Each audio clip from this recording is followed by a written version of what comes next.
Hello and welcome to Starr Midday News with me, Nadima Umar Uthman. Coming up.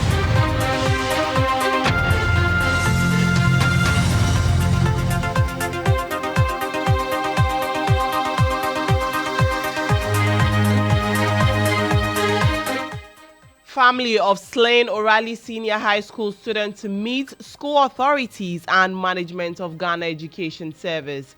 Meanwhile, father of the deceased student is rejecting reports making rounds describing his late son as a bully. Stubborn boy, he started fighting. You have been fighting a colleague at the school. No.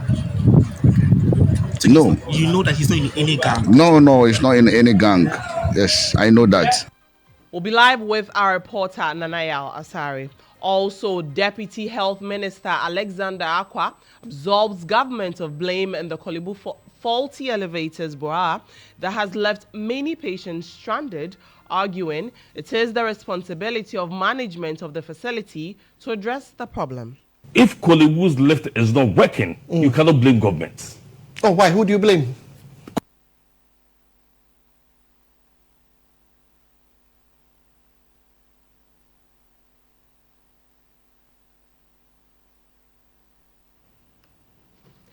He also accuses minority spokesperson on health for playing politics with health matters. If for a moment the lifts are spoiled and the technicians are working at it, it doesn't have to take Honorable Akando to come there before it is fixed. No.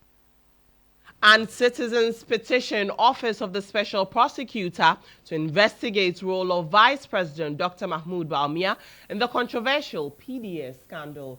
We have details of these and many more. Stay tuned.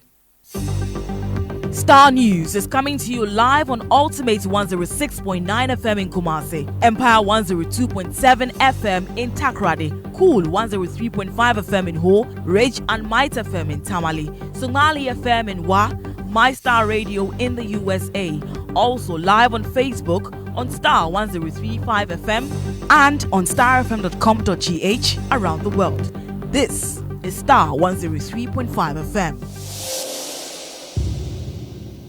Thanks for choosing Starr News. Now, father of slain O'Reilly Senior High School student was stabbed to death, Edward Boketisaki, reportedly, the deceased Edward Boketisaki, who reportedly died on Monday, September 2, 2024, after being stabbed in the chest during an altercation with a classmate. According to reports, the deceased and his colleague were arguing over whose father was richer. Family and friends of Edward Saki are demanding answers from school authorities. Now, father of the deceased, Edward Saki, has also been responding to widespread rumors describing his late son as a bully. He spoke to Starr News. It's very painful to lose a young guy like this, a young boy, my only son, to lose him like this in this way.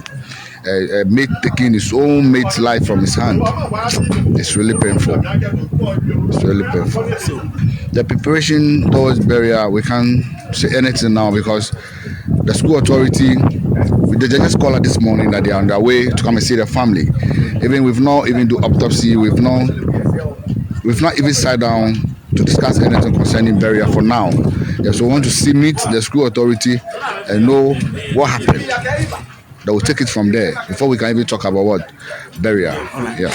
If Edward had a fight at a school, I think I am not at the school.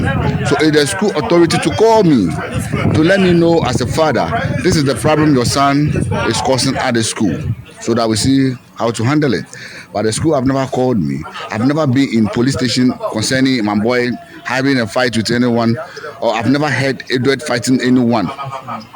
No. That is a false allegation.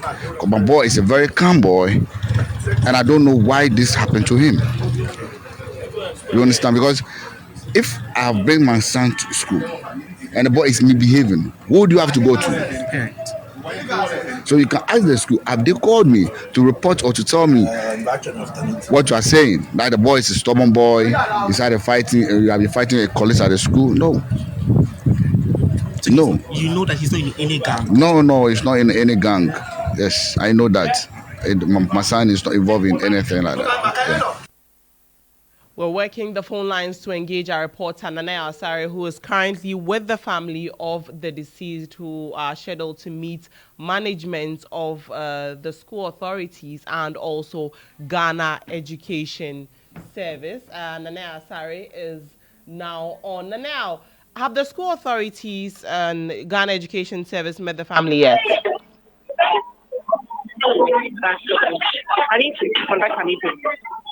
Now, I'm asking whether the school authorities and Ghana Education Service have met the family yet. So currently, the Ghana Education Service, led by the General Director General, Eric Cancer, and the school authorities, which includes the headmistress, are here in the school. And as you can hear from the background, there's commotion here. The meeting just ended. But the Director General for Ghana Education Service, Eric Cancer, has promised the family number of 2 weeks. 2 weeks maximum, to come back with a detailed information and investigation regarding the matter. But as we speak, he's leaving with the entourage, but there's commotion at the background. The family members of the deceased do not want to accept the conditions placed by the Ghana Education Service regarding the investigation. But you're saying that they don't want to accept the explanation from the Ghana Education Service. But what are the school authorities telling the family? Because the teachers were present when this altercation happened, and so is the family demanding answers from the school authorities? Is that why they're unsatisfied? Yes, and ever since they came here, the school authorities have not spoken, particularly because the Director General, Eric Cancer, instructed that the school does not speak. He was going to do the speaking on behalf of the school authorities. So they haven't spoken to the family members, but from what Eric Cancer is saying, he came purposely today to express his condolences to the family. And he's now going to conduct the investigation. But today was just to express his condolences to the family. Yes. So the family is currently unsettled because they do not understand why the school authorities were not allowed to speak, and they demand answers. What about the boy who perpetrated this act? Do we know of his whereabouts, whether the police have taken any actions yet? I spoke to the father in the morning when I came here, and the father confirmed that the boy is in police custody. But the police indicated that they will not allow him see him because they fear tension, that maybe his temper would rise and then he might do something. So they have not allowed him to see the boy, but they have confirmed that the boy is in their custody. Obviously, I can still hear the commotion in the background, but the Ghana Education Service, have they left the premises? Have they spoken to the media about, because there's been a lot of outrage about protection or security in our schools? What is the Ghana Education Service saying about this? The Ghana Education Service have not conducted any interview. Currently, they are leaving the premises. They have not conducted any interviews. So they have not spoken to any media personnel yet. And so all that we have gathered here is from the meeting that they just had. Yeah. For those updates, and Nana Asare is our man on the ground currently at the family home of the deceased boy. But security analyst Adib Sani has also been reacting to this. Let's have a listen. Because when we were there, when you are in class, the house master and his team would go through your stuff. You shouldn't lock. They make sure you are not able to smuggle into the university, the school premises, what is not supposed to be there. Unfortunately, a lot of these rules seem relaxed these days. They are on social media instead of learning. They are able to even post. And it makes me wonder, where are the rules? And another thing that we should pay attention to is how these children are mostly brought up. Okay, I do know the school environment is supposed to teach the child to a great extent. However, the home is also supposed to teach the child even before he gets into the school environment. Unfortunately, there's a breakdown in the moral fiber of today. When we were growing up, the level of strictness has gone down drastically, and I would have expected that the school is supposed to be the game changer. But if we have incidents of this nature coming up from the schools, then surely it leaves a lot of us really worried, having children to take care of. What measures can school authorities put in place to ensure the safety of students and even teachers going forward?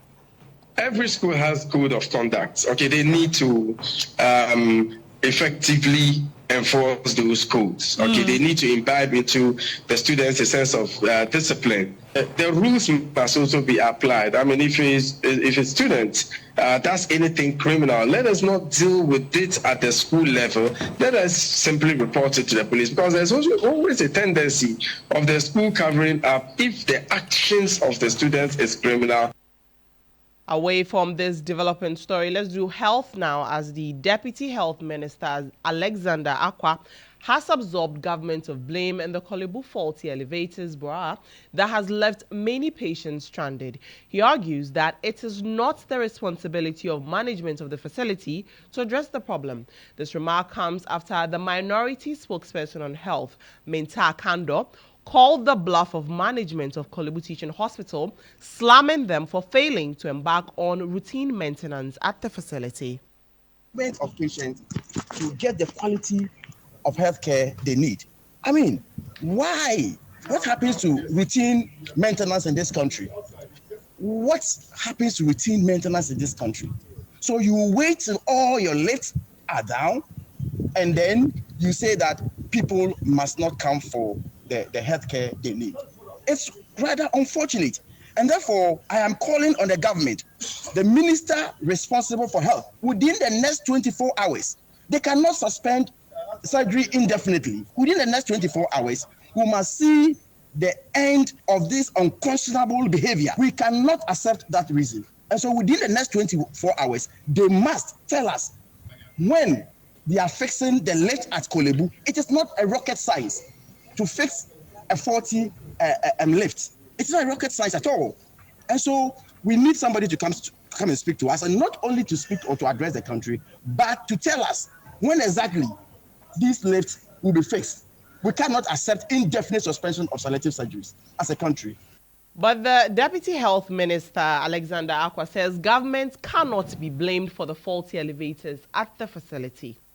This issue of always making sure you make government look bad and you want to bring the media, I mean, if Kolebu's lift is not working, you cannot blame government. Oh, why? Who do you blame? Kolebu has its own authorities. Kolebu has a CEO. Kolebu has other line managers. Kolebu has maintenance officers. Does the Ministry of Health not have any oversight responsibility to ensure that right things are done in the facility? Our oversight responsibility goes beyond just supervising the maintenance of lifts. He also accused minority spokesperson on health for playing politics with health-related matters over the Kolebu Teaching Hospital faulty elevator. Health is health. We need to decouple health from our political issues. What, you blaming Honorable Akando for exposing a situation that he has benefits all exposed of nothing. He has exposed nothing. The lift is not working. And you thought it took him to expose the fact that it wasn't working? You knew about it already? The Kolebu administration knew about it, and they've been working at it. They've been working at it. Are you aware of it at all? Well, for me as a deputy minister, I mean, Kolebu has a CEO. Kolebu has other line managers. It doesn't take the minister or the deputy to know that Kolebu's lift is not working. And so if for a moment the lifts are spoiled and the technicians are working at it, it doesn't have to take Honorable Akando to come there before it is fixed. No, it had been fixed. They were working at it. They had fixed some, and they were working at the remaining ones. But you see, this issue of always making sure you make government look bad and you want to bring the media, I mean, if Kolebu's lift is not working, you cannot blame government. So if for a moment, people are not able to access it, people are not able to use it because it's under maintenance, because they are working at it, you don't go rush there with cameras and make politics out of it. How would you have wanted him to have handled this? I'm sure if he had spoken to the Kolebu authorities, they would have told him the state of affairs. They would have told him, yes, it got spoiled some time ago, but we've engaged engineers. They are working at it. You think he did not do that? No, he rushed. He went there unceremoniously. And that is how come it became a topical issue. Away from health issues, 3 citizens have petitioned office of the special prosecutor to investigate role of vice president in the controversial PDS scandal. The 3, Elekem Kotoko, Isifu Seidu Kudus, and Stephen Kobna Etia, accuses flag bearer of the governing MPP, Dr. Mahmoud Balmia, of chairing a meeting that varied the condition precedent requiring PDS to produce a bank guarantee for the takeover of ECG. The government in 2019 terminated the concession agreement with the Power Distribution Services, that is PDS, over the takeover of assets of the Electricity Company of Ghana for the distribution of electricity to the southern part of Ghana. This was informed by the forensic audit conducted by the Millennium Challenge Corporation in accordance with Articles 2 and 5 of the Program Implementation Agreement. One of the petitioners, Stephen Kobna Etia, joins us on phone for a discussion on this. Stephen, good morning or afternoon. Good afternoon. Many thanks for joining us. What exactly are you hoping the Office of the Special Prosecutor does about this situation? Okay, thank you very much, and a good afternoon to your listeners. Yes, let me just correct the name. The name is Atu, actually, I think. Can you come again? The name is Atu, not Etuya, please. All right. So, am I audible? Absolutely, you're on. All right. So the point is simple. We're asking the Special Prosecutor's Office to investigate the role of our Vice President in the downgrading of the bank guarantee into an insurance guarantee. And then if that is established, we should also be given an opportunity for the circumstances under which that decision was arrived at. And then there were some losses that were occasioned by that decision. The point is simple, that when we entered into the negotiations to hand over ECG to PDS, there were specific conditions, some condition precedents and others conditions subsequent. But the critical ones were conditions 24 and then condition 31, which are the condition precedents. And if you put the two of them together, it requires for the private to produce a bank guarantee is more robust security. Unfortunately, when PDS did all they could do to secure the guarantee and they couldn't get it, they wrote to MIDA for MIDA to waive that requirement. And MIDA did and placed that requirement before the government. And then a meeting was called between MIDA, some ministers, and then the vice president, who then chaired that meeting. At that meeting, there was an agreement that the bank guarantee should be substituted for a lesser robust collateral, which is the insurance guarantee. And then that was secured. Now, subsequent to that, we heard from the managers of the insurance company that provided that guarantee that the person who actually committed the company to the signing of or the underwriter of that insurance did not have the mandate of the company to commit them to that. Now, it was clear that this insurance was acquired through fraudulent means, because at least at the time the minister had made us aware. And then again, after the waiver was done, a company that was supposed to provide about $250 million, which is the PDS, could not provide. In fact, they did not even get the $4 million that they ought to have added to the $8 million that was provided by Manila. And then they went into the accounts of ECG, pulled out $4.25 million to add up to the $8 million that Manila provided, which is the foreign component, and then secured the insurance guarantee. Now, since the termination of this deal, nobody has heard anyone speak about that $4.25 million that was taken out of the account of the ECG for that purpose. We are not even talking about the $190 million that we lost through the Millennium Compact as a result of these flip-flops that we had. But the point is that the $4.25 million that was taken out, which was occasioned by the downgrade of a bank guarantee into an insurance guarantee, is what we need investigations into. And this was chaired by our vice president at the time. And we think that it is important that the people of Ghana have some level of accountability. And then, if for nothing at all, at 4.25 million. Nobody has. But Stephen, some have also questioned the timing of this petition. It happened about 5 years ago. So why now? Okay, I'm not sure crime has any limitation. In fact, crime has no expiry date at all. And again, I think our joy should even be that we've done it under this government, because it is this government specifically that spearheaded and supervised this whole charade that did not materialize, and we ended up losing about 4.25 million.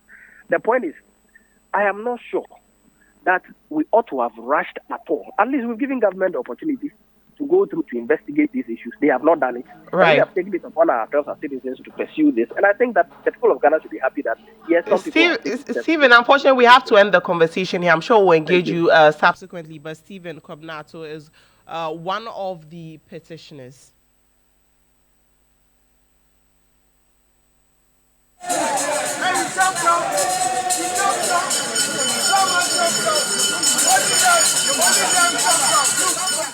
Members of the Operation Recover All Lose Brigade chanting at the premises of the Finance Ministry. That is what you just heard. But the group is demanding accountability for the controversial $34 million ambulance saga and the $100 million SML deal. Now, they vow to continue protesting until the issues are addressed. My colleague, Calvin Powell, joins us from the Ministry of Finance with the very latest on this. Calvin, we understand there's some scuffle between the protesters and the police.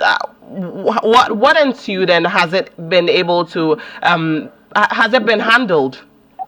Yes, of course, that scuffle has been contained by the police. And what brought about it was that the police have barricaded the precincts of the Finance Ministry, preventing the picketers from having access to it. And this insinuated them that they were coming to present a petition, but not to vandalize anything. So they wouldn't allow the police to prevent them entry. And that brought about the misunderstanding. But the leaders of the protesters and the police had a conference, and at the end of it, there was amicable resolution to that. And what actually transpired was that a group by the name of ORA, which is Operation Recover All Loot, they are protecting some $34 million ambulance deal, and also $100 million SM deal. So they are saying that these two deals, per their observations, are in the bad light of the country. Therefore, governments must do everything necessary to retrieve this money straight to these two companies. And also, they made mention of the looting of government land by some political figures. And their concern is that if that is not halted, as time will come, there wouldn't be anything left for government developmental projects in the future. So this but are the Calvin, concerns. have the protesters indicated their next line of action? Yes, they made mention that it's going to be a series of protests, and their next stop is going to be the Jubilee House. From there, they will continue. So their next stop is Jubilee House, and the one after the Jubilee House is yet to be communicated. But one thing of mention is that the honorable member of Boku Central, Honorable Ayariga, was here to support the youth for their protest. And he made mention that the SM deal is illegal in the sense that before GRA returns any amount from the taxes that they collect, they must come to Parliament for ratification. And that wasn't done. And they went ahead to have a deal with SML, where SML is to retain some amount of money collected from the taxes. So he was also here to lend his support to the protesters that the SML deal is illegal, and he actually took on KPMG for their report. That there is my colleague Calvin Powell. But away from that, some members of the public have bemoaned politicization of Galamsey issues. It follows claimed by Majority Whip, Chief Whip Frank Anodomprem that water pollution was higher under the past NDC administration. Issues about the devastating impact of illegal mining have heightened following concerns raised by the Ghana Water Company Limited. Now, Mr. Anodomprem, while responding to comments from the minority, stated that the current level of pollution is better compared to the NDC era. Have a listen. When the minority leader challenged us that we will debate this matter and the culprit will be mentioned. In fact, we are ready to debate now. If we are to look and investigate both sides of the house. You have had the opportunity to rule this country before. I can tell you, you polluted the water more than us. You polluted the water more than us. So let's get matters straight. Nanama Aqua. Before we get to comments from social media, some members of the public spoke to Star News, and they're obviously unhappy with the politicization of this issue. I think my view on the whole Galamsey issue is for us to rather focus on the problem and see how we can find solutions to it, rather than doing comparisons or doing the blame game. The blame game is not what is going to help us currently. So I think that we look at the problem and then we face it squarely, find solutions, and then I think we should be fine. I would just say them coming together and solving the issue will be better than saying this will be blaming this party will be blaming this party. I don't think that one will be better. I'm not sure that will be better. Maybe you try and solve it. This one to come, we try and solve it. That one better than doing the comparison. There's nothing relevant that you could gain from comparing. And so I think they should focus on bringing an idea, a perfect plan, a strategy that could solve the problem. Rather, whether it doesn't matter who party A or party B, that would be much better. Because if we could see beyond party, we could realize that as our elders will say, so it would be much better. Do you want to know the truth? Yeah. Both sides. Our leaders we have in Ghana, both sides, MPP and DC, they're just playing with Ghanaian people. Omudi and Wagro.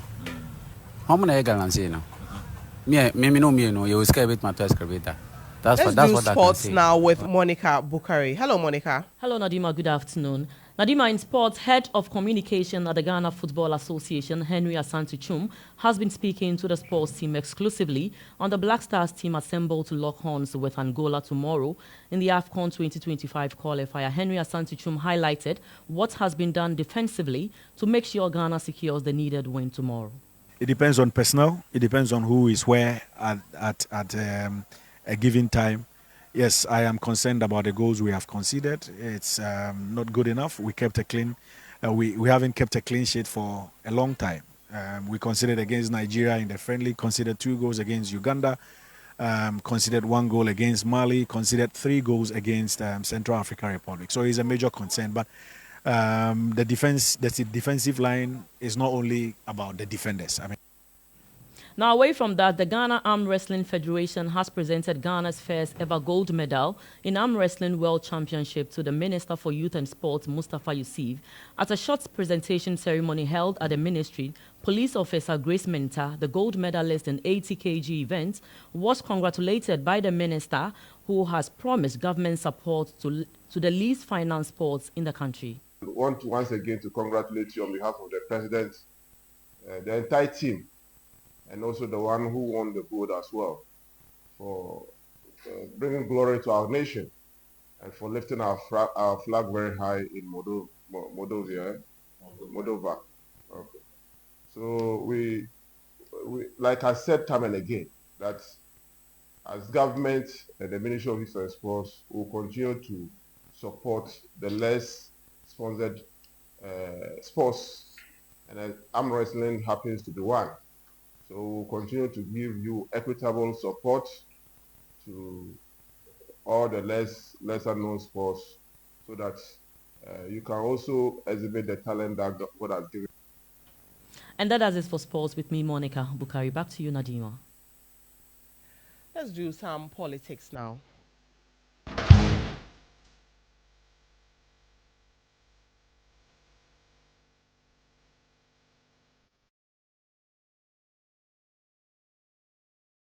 NPP flag bearer Dr. Mahmoud Balmia has reassured traders and drivers at the Kaneshi market of his commitment to making their lives easier through the introduction of some incentives. Speaking at the start of his campaign in the Okwankwe South constituency, the flag bearer re-echoed his intention of introducing a new tax regime and a bank to support SMEs if given the mandate to lead the country on December 7. Musa Lanta is covering this campaign. Port Hono, Yabasasa import duty.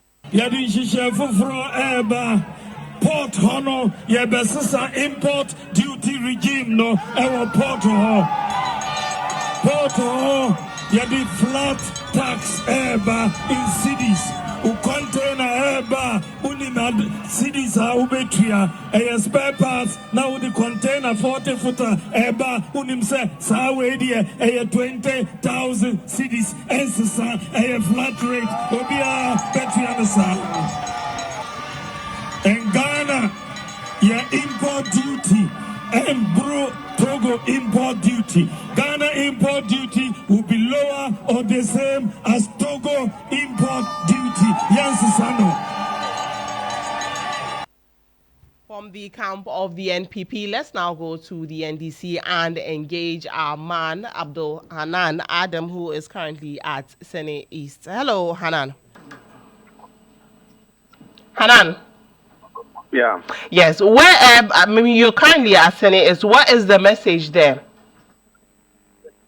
Well, the agenda for change in the upcoming December 7 general elections by the NDC flag bearer is in full swing here in the Senate East constituency of the Bono East region, where the former president has been outlining his message and his vision as part of his resolve to recapture power from the governing New Patriotic Party. Well, he's continuously reiterating his achievements while in government during the 2013 and 2016 era, where he brought development to the people and reiterated his resolve to ensure that he continues some of the projects that he left behind, which this government has failed to continue. Top of which includes road infrastructure, especially in education and health. He promised that the next NDC government, even though they did that while in government, they will continue to do that. But then also, we know the 24-hour economy is one of the policies that the party is introducing this time around. And the former president says that aside that, he has the Women's Bank that he's also introducing to bring relief to traders. Also, enhancement of security is also another. That was my colleague Abdul Anan Adam, who is currently at Senate East and covering the former president.